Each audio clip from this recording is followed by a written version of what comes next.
En quelques clics, ce qui nécessitait autrefois plusieurs semaines de fabrication prend désormais vie en quelques heures. Sur son ordinateur, tout est conçu avant même que le métal ne soit touché.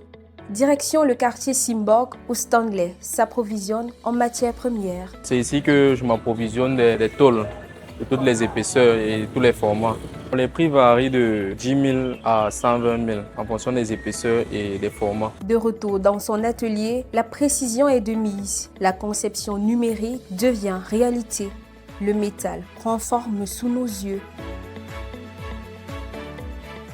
Une fois la matière première arrivée à l'atelier, on passe par la conception.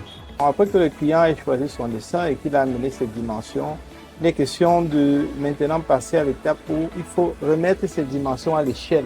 Une fois la conception terminée, on passe maintenant à la réalisation. La réalisation passe par la lecture du code, par la carte. Le résultat crève à l'œil. Une fabrication plus rapide, une précision quasi millimétrique et des délais de livraison réduits. Sa réputation grandit et les commandes se multiplient. Nos produits varient en fonction du dessin d'usinage. Plus le dessin est compliqué, plus c'est un peu plus coûteux.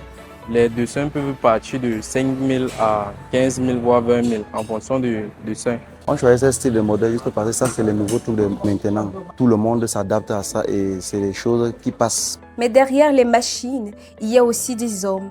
Cette aventure entrepreneuriale crée des emplois, transmet des compétences et génère des revenus. Pour débuter l'activité, on a commencé avec une somme de 7 millions pour lancer le projet, pour l'achat des machines et l'installation des machines.